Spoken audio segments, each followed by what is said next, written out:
At a scrapyard on the outskirts of town, a homeless black boy searches through piles of metal, unseen and ignored by the world. But his night takes a sudden, dangerous twist when he overhears two men talking about a girl who's managed to get away. Not long after, he stumbles upon her, wealthy, weak with fever, and trembling with fear, armed with nothing but a rusty wheelbarrow and quiet courage. He puts everything on the line to help her. What he doesn't realize is that this single moment of compassion will transform his entire life. Before we begin this powerful story, tell us, where are you watching from? We'd love to hear your thoughts. Jamal's world wasn't one of comfort or safety. It was a kind where every day started with uncertainty and ended with hunger. The city never saw him, not really. Just another shadow between alleyways and dumpsters. But Jamal saw everything. Each morning, before the sun climbed over the skyline, he was already up, barefoot on cold concrete, hands raw from digging through rusted trash bins and torn garbage bags. The smell was suffocating, but he kept going, not because he wanted to, but because hunger didn't ask permission. Older homeless men, hardened by their own pain, would shove him aside. One stole half a sandwich from his hand. Another threatened to break his fingers over a blanket. But Jamal never fought back. He just stepped away, eyes low, pride bruised. And yet, even then, we found half a slice of pizza still warm. He knelt beside a bony stray dog shivering under a bus stop bench and broke it in half. "Eat," he whispered. "You hungry, too?" The dog wagged its tail weakly, and in that quiet moment, the world felt just a little less cruel. One afternoon, as the city rushed past like a machine that didn't care who it crushed, Jamal saw an old man stumble in the middle of a crosswalk. People looked. Some even slowed down. But no one helped. No one but him. He ran to the man's side, clutching his fragile frame, guiding him to safety. The man never said thank you.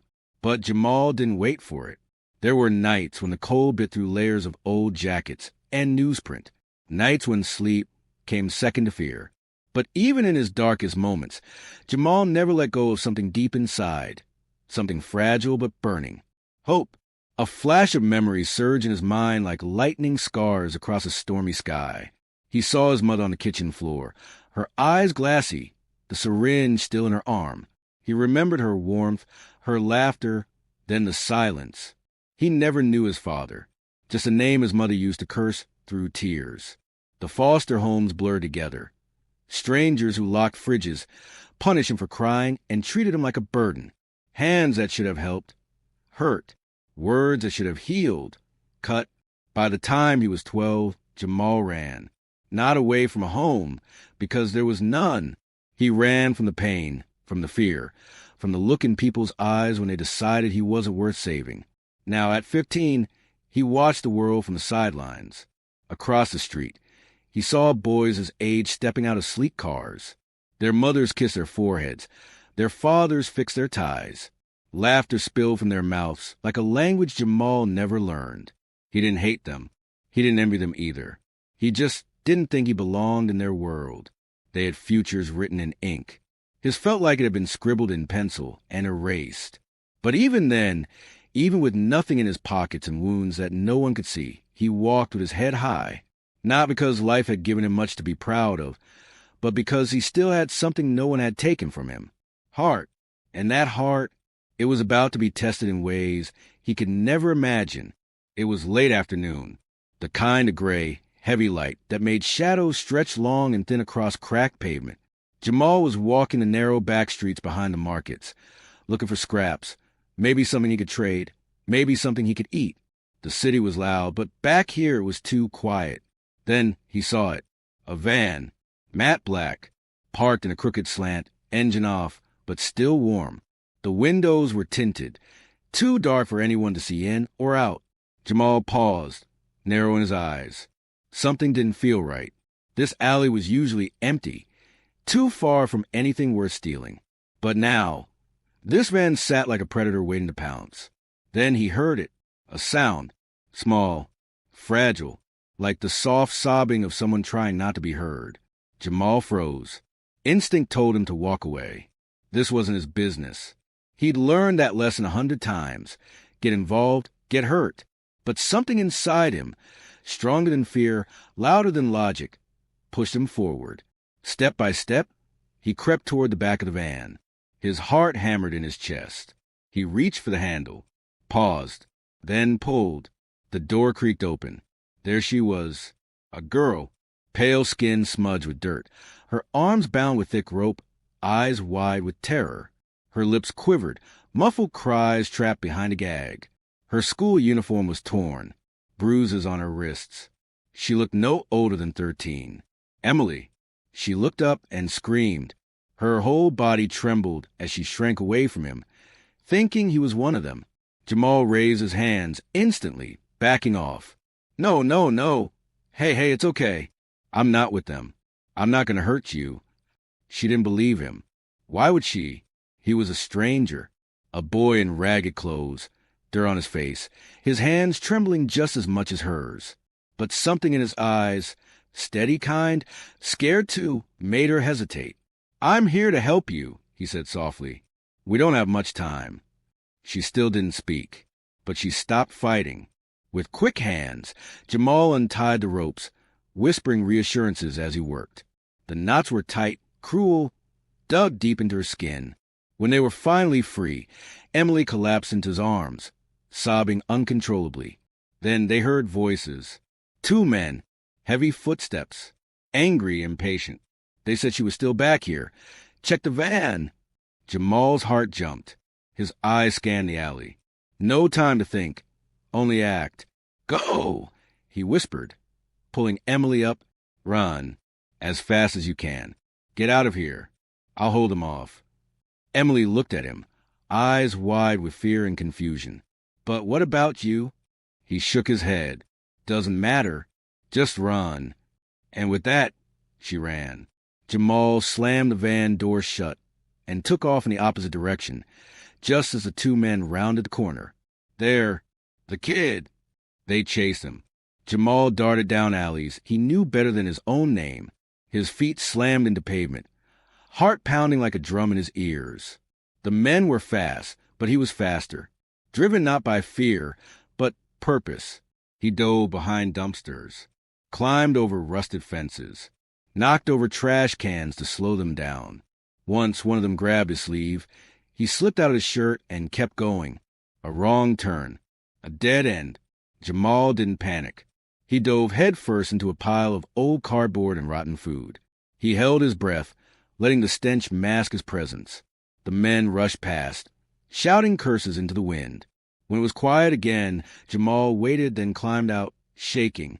Miles away, Emily stumbled into the main road. Tear-streaked, terrified, barefoot. She screamed for help. A car stopped. Then another. Someone called the police. By the time sirens lit up the sky, she was safe. But Jamal? He was alone again. Bruised, filthy, chest heaving, but alive. He didn't know her name. Didn't know where she came from or who was looking for her. He just knew he did the right thing. And somewhere, deep down, he felt it. This moment had changed something. Not just for her, but for him, too. The city lit up with headlines. Millionaire's daughter rescued by mystery hero. The story was everywhere. On television, in newspapers, on social media. A tale that captured the city's imagination. The dramatic escape, the chase, the sudden reappearance of young Emily Watson, heir to the Watson empire. Cameras clicked as the Watson stood before a wall of microphones, elegant and composed. Mrs. Watson, draped in designer clothing, held Emily close while Mr. Watson spoke with the calm authority of a man used to controlling everything. We are deeply grateful to the brave young man who saved our daughter's life, he said. Whoever you are, thank you. Emily didn't say much during the press conference. Her eyes scanned the crowd, blinking under the harsh lights. The trauma still lingered in her posture, in the way she clutched her mother's arm too tightly, the way her voice quivered when she finally spoke. He wasn't big, she said softly, or old. He was just a boy, a kind boy with sad eyes. I wish I knew his name. Reporters scribbled furiously. The sound bites rolled through newsrooms like wildfire. A kind boy with sad eyes. The mystery deepened. But a few blocks away, The real boy, the one with those eyes, stood outside a diner, wet to the bone, watching through the glass. Jamal, he pressed his forehead against the cold window pane, steam from inside fogging the glass. A television above the counter showed the very press conference Emily was giving. The Watsons smiled and waved like royalty. Behind them, bodyguards, luxury cars, the glint of wealth wrapped around them like armor. Jamal shifted his weight and winced. His side throbbed where he'd scraped at scaling a metal fence. His ankle was swollen, every step a struggle. His stomach growled, but the coins in his pocket weren't enough for even a cup of coffee. The waitress inside glanced at him, then looked away. A customer shook their head and turned their back. No one opened the door. No one offered warmth. Rain started to fall. Cold, relentless. It soaked through his hoodie in seconds. But Jamal didn't move. He just stood there, watching the girl he'd risked everything for disappear behind flashbulbs and velvet ropes. He didn't blame her. She didn't know who he was. Maybe she never would. That was okay. He didn't do it for thanks. He didn't even know why he'd done it. Maybe he just couldn't stand to see someone scared. Alone. Trapped. Maybe because he knew what that felt like. With a deep breath, Jamal finally turned and limped away. The city lights blurred through the raindrops, turning everything into streaks of gold and gray. His footsteps splashed in puddles as people rushed past him, umbrellas high, not sparing him a glance. One boy against a world that had never seen him. On one side of the city, chandeliers, silk curtains, and press conferences. On the other, a soaked teenager, shivering under the awning of a closed pharmacy, hoping the rain would let up. And yet, he didn't cry. Not this time. Because for once, someone knew he existed. Even if she didn't know his name, even if she never would, she remembered his face. A kind boy with sad eyes. And somehow that mattered, even in the cold, even in the dark. That mattered. 2 days passed since the rescue. 2 days of rain, sore feet, and sleeping behind dumpsters. Jamal's body was tired, but his spirit, it still held a flicker of purpose. He hadn't come forward for glory. He didn't want a reward. He didn't even care if anyone thanked him. But Emily was safe. That mattered. And maybe, just maybe, if he quietly told someone the truth, they'd stop searching for the wrong people. Maybe the fear of her eyes could finally be laid to rest. So, on a cloudy morning, Jamal did something that took more courage than chasing down criminals. He walked into the nearest police station. The moment he stepped inside, the warmth of the building hit him. But not in the way he expected. It wasn't comfort. It was suspicion. 3 officers turned. One reached for his holster. Jamal raised his hands quickly. "I'm not here for trouble," he said. I was there with the girl, Emily Watson. I helped her. That's all it took." He didn't even finish the sentence. A burly white officer grabbed his arm. Another shoved him against the wall. The third shouted over his shoulder, "We got a suspect." "No, I'm not. I was trying to help." Jamal shouted, his voice cracking. They didn't listen. Handcuffs clicked. A fist found his stomach. Another strike to the ribs. "Think you're a hero now, huh?" One officer sneered. "Helping a millionaire's daughter? You people are all the same." Jamal gasped for breath. Crumpled in the corner of the holding room. Blood from his nose smeared across his sleeve. He wanted to scream, to fight, to run, but he didn't. He'd already run his whole life. This time he stayed down. Until the door opened, and in walked someone different. Her badge said T. Brooks. Her eyes said something else. Not fear, not hatred, but something sharper, like a memory. Officer Tanya Brooks. Tall, sharp-voiced, unflinching. She saw the boys slumped against the wall, and the way the officers laughed like they'd caught a wild animal. "What's this?" she asked, arms crossed. "Homeless kid claiming he helped Emily Watson. Probably wants a reward," one officer muttered. "He just strolled in, talking nonsense," added another. "I say we process him with the others." Tanya didn't nod, didn't move. She looked at Jamal. He looked back, one eye swollen, lips split, but there was something in his gaze, quiet, steady. Not the look of someone lying. Tanya turned to her colleagues. "Get out," she said flatly. They hesitated. I sat out. Once the door closed, she crouched in front of Jamal. "What's your name?" she asked. "Jamal," he mumbled. "Last name? Don't got one. Not one they use anymore." She paused. "Tell me what happened." He did, piece by piece, quietly. No theatrics, no self-pity, just the truth. The alley, the van, the girl, the fear in her eyes, the chase, the hiding, how he never even asked her name, just ran. And as he spoke, Tanya listened, really listened. No notes, no interruptions, just silence and focus. When he finished, she sat back slowly, her face unreadable. Then she asked softly, "Why didn't you just run, like everyone else would have?" Jamal shrugged. She looked like she didn't have no one. I know what that feels like. For a long time, Tanya said nothing. Outside the station, the city roared on. Headlines screamed about the kidnapping. But now the tone had shifted. Reporters speculated wildly. Was this a coordinated effort? Did the kidnappers have help from inside the homeless community? The media needed a villain, and it was easier to blame shadows, to cast suspicion on the faceless people no one wanted to see. People like Jamal. Tanya stood and left the room without a word. Minutes later, she returned with a blanket and a glass of water. "You're not under arrest," she said quietly. "Not anymore." Jamal blinked. She added, "But I need to be honest with you. It's going to get worse before it gets better." He nodded. He'd heard that before. But this time, maybe it meant something. Because someone had seen him.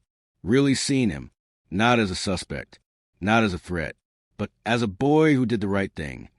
Even when the world never did right by him. The evening news blared across every major station in the city. Breaking update. Police detain homeless teen in connection with Watson kidnapping. His photo appeared. A mugshot hastily taken. Swollen eye, blood crusting his lip, a haunted look behind tired eyes.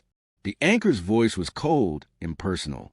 Sources say the boy may have ties to a growing network of vagrants assisting criminal activity. In the Watson mansion, the television echoed through high marble walls. Emily, wrapped in a soft blanket, sipping warm chamomile tea, turned toward the screen. She gasped. The mug slipped from her hand and shattered on the floor. "That's him," she cried, standing up so suddenly that the nurse jumped. "Emily?" Her mother rushed in, followed by security. "What is it?" "That's the boy who saved me." She pointed at the screen, trembling. "He's not one of them. He helped me escape. He told me to run. He protected me." Her voice cracked, eyes filled with panic. "Turn it up," Mr. Watson ordered. Tall, sharp-featured, always dressed like he was preparing for a hostile boardroom takeover, the billionaire rarely flinched. But now, watching his daughter tremble as she pleaded for the world to listen, something in him shifted. He stared at the screen. The name under the photo read simply, "Unknown male, possible suspect." "Get me the precinct," he barked to his assistant. "Now." Across the city, Jamal sat in a holding room, again, but this time he wasn't in handcuffs, thanks to Officer Tanya Brooks. She'd pulled every string she had, reviewed the station security footage, found traffic camera angles showing Jamal fleeing away from the scene, leading pursuers, not joining them. She argued with her superiors, threatened legal action for misconduct, then called in favors from old friends in internal affairs. By morning, the tide began to turn, and then the phone rang. Jamal sat at the edge of a hospital cot the station, offered as a temporary place to rest. He didn't sleep much, not because he wasn't tired, but because he didn't believe it yet, that someone was fighting for him, that he'd been seen. Tanya stepped in quietly. "Jamal," she said, "you're going to want to hear this." He looked up. "Emily Watson just gave a statement," she continued. "She confirmed your story, word for word." He blinked. "Your name's going to be cleared. Officially." Still, he didn't react. He was waiting for the "but." She smiled softly. "And her father wants to meet you." That made him look up. The Watson family scheduled a press conference the next morning. A grand hall filled with flashing cameras and hushed reporters. Microphones lined up like soldiers. Velvet ropes separating the press from the family. Emily sat beside her parents. She looked nervous, small in her oversized coat, but determined. Mr. Watson stepped forward to the podium. He cleared his throat. Yesterday, the world saw a boy's face on the news and assumed the worst. Cameras clicked furiously.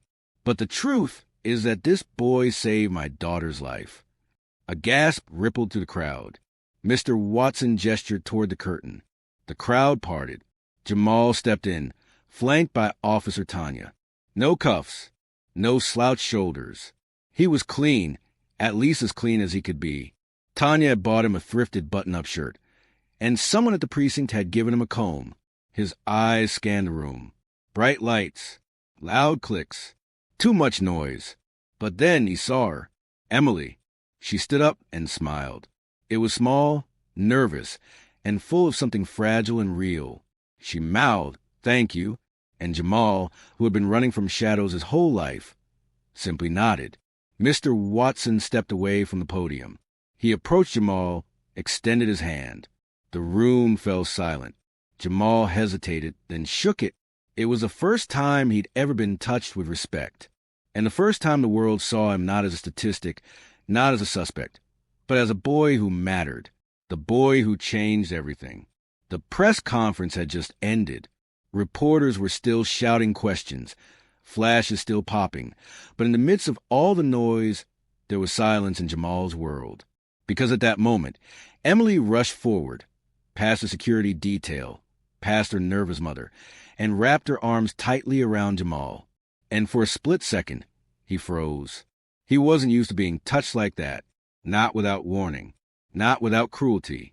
But Emily didn't let go. She held him like he was someone who mattered. Tears fell down her cheeks. Her tiny hands gripped his back. "You saved me," she whispered. I didn't even say, "Thank you." He didn't know what to say. So he stood there, arms stiff at his sides, overwhelmed by a warmth he hadn't felt in years. And then, slowly, he hugged her back. Mr. Watson watched it all. The hug, the emotion, the boy standing awkwardly in the middle of a media storm he didn't ask for. When the cameras died down, Watson walked over and extended a thick envelope. "There's a reward. 50,000. It's yours." Jamal stared at the envelope. He didn't move, didn't even lift his hand. "I don't want your money," he said quietly. Watson's eyebrows lifted. "What?" "I didn't do it for money," Jamal replied. "I just didn't want her to be alone, like I was." Those words hit harder than anything else that day. The envelope in Watson's hand lowered slowly. And for the first time in his life, the billionaire didn't know what to say. Later that evening, after the reporters had gone and the mansion grew quiet, Mr. Watson sat alone in his study. The fireplace glowed low. An untouched glass of scotch sweated on the edge of the desk. And on the screen before him, Jamal's records, what he'd asked his assistant to pull. It was worse than he imagined. Jamal Brown, born in a county hospital to a mother addicted to painkillers. Father unknown, placed in emergency foster care at age 6. Shuffled through 6 homes in 5 years. Physical abuse, neglect, malnutrition. Ran away at 12. No known next of kin. No social worker assigned in over a year. No school enrollment. No medical checkups. No one looking for him. Mr. Watson leaned back slowly in his leather chair. How does a child like that go unnoticed? How does a city let this happen? And then he remembered Jamal's words again. "I just didn't want her to be alone. Like I was." He stared at the screen, fists clenched, throat tight, because in all his years chasing profits, mergers, and status, he had never felt more powerless than he did now. This boy, this homeless stranger, had done more for his family than any money ever had. And suddenly, the man who once believed he owned the world realized how small he really was. Meanwhile, in a quiet corner of the police station, Jamal sat alone with a paper plate of food Tanya had brought him. He didn't eat much. The kindness, it was still too new. He stared at his reflection in the window. Rain ran in crooked lines down the glass. And then he heard the voice behind him. She talks about you, you know? He turned. It was Emily's mother. I didn't want to come, she admitted. Not at first. Jamal looked away. She sat beside him anyway. She says you didn't run from danger. You ran toward it. Jamal didn't answer. She placed a small photograph on the table. It was a picture Emily had drawn, 2 stick figures. One labeled me, the other my hero. He stared at it for a long moment, and for the first time in a long, long while, he smiled. Not because life suddenly made sense. Not because everything was okay, but because someone, somewhere, saw him, not as a problem, not as a ghost, but as a boy worth remembering. It should have been the beginning of something good. For once in his life, Jamal had a real bed, a room with 4 walls that didn't leak when it rained, clean sheets that smelled like lavender, and a view of the sky that wasn't blocked by concrete. He had slippers, toothpaste with a cap, a light switch that worked. Mr. Watson had personally invited him to stay. Emily couldn't stop smiling the day he arrived. She showed him everything. Her favorite books, the garden where she kept butterflies, the music room where she played the piano. And for the first time, Jamal felt like maybe he belonged somewhere. But the world outside wasn't as kind. The media turned. What started as all became suspicion. Headlines began to spread like rot. From trash to treasure, homeless teen moves into billionaire's mansion. Rescuer or hustler, digging into Jamal Brown's criminal record. A stranger among the rich. Should we be worried? They pulled his juvenile history. The fights he got into just to survive. Petty theft. Trespassing. Vandalism. They ignored the part where he was starving, where he was being beaten, where he had no shoes in winter. Commentators debated him like he was a case file, not a kid. And the comments were worse. This is how the rich get robbed. They'll regret letting a stray into their house. Next headline will be, Teen Steals from Billionaire Family. Even when Jamal didn't read them, they still found him. On phones left unlocked. On TVs left on too long. In whispers he caught as he walked by staff or guests who didn't know he could hear. Mr. Watson tried to shield him. He had lawyers issue statements. Hired PR teams to manage the blowback. But it wasn't the press that broke Jamal. It was the feeling, that old, familiar feeling, that no matter how much you clean up, some people only see the dirt. One night, he sat at the edge of the marble staircase, staring out to the tall front windows. Emily found him there. She was in pajamas, holding a blanket. I can't sleep, she said. He didn't answer. You okay? She asked. He nodded. She sat beside him and pulled the blanket over both of them. Is it true? She asked softly. Are you leaving? He looked down at his hands, scarred, weathered, tougher than they should be for someone so young. I don't belong here, he whispered. People don't want me here. Emily was quiet for a moment. Then she said, They didn't want me back either. The kidnappers. They said my dad wouldn't pay for me, that he had better things to spend money on. Jamal turned to her, startled. I believe them, she said. I thought I didn't matter. She looked at him, eyes steady. But you showed up when no one else did. He swallowed hard. I couldn't let you stay in that van. I couldn't leave you behind. Then, don't let us leave you, she said. Her voice trembled. You saved me. Let us save you this time. He wanted to believe her, wanted to believe that this moment could last, that this warmth, this strange and terrifying thing called home, could really be his. But by morning, he was gone, the bed untouched, the slippers neatly lined by the door. Only the photograph Emily drew, me and my hero, was left behind on the desk. Mr. Watson found it first, and for the first time since his daughter's kidnapping. He wept, not from fear, but from the pain of knowing someone had finally let love in, only to run from it before it could heal them. And somewhere in the city, with only the clothes on his back and a heart full of questions, Jamal walked alone again, not because he didn't want to stay, but because he'd never been taught how.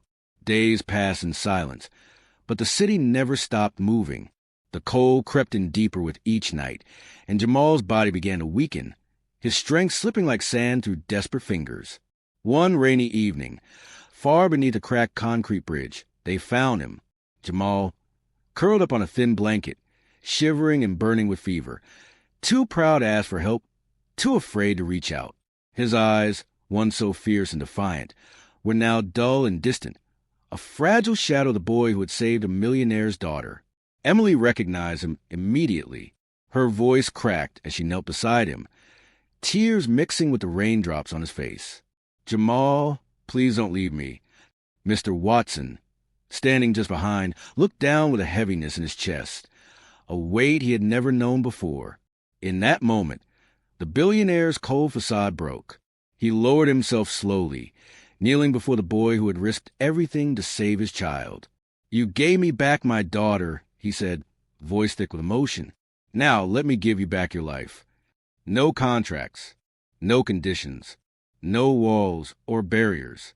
Only a simple promise, a second chance." They wrapped Jamal in warmth, carried him to safety, and offered him a home. Not just a roof, but a family. The adoption papers were signed quietly, away from the flashing cameras and the hungry headlines. It wasn't about the news anymore. It was about healing, acceptance, belonging. Jamal's journey had been long and brutal. From the shadows of homelessness to the glare of the spotlight, he had fought for survival, for dignity, for hope. Now, finally, he was no longer invisible. He was no longer alone. He was family. And in that quiet acceptance, Jamal found not just shelter, but peace. A chance to rebuild, to dream, and to live beyond the pain. Because sometimes the greatest acts of courage aren't the ones that make the headlines. They're the ones that happen in the hearts of those brave enough to trust again. And this was only the beginning. The world had changed for Jamal. But more importantly, Jamal had changed the world. One small act of kindness. One fearless choice to care. One life forever transformed.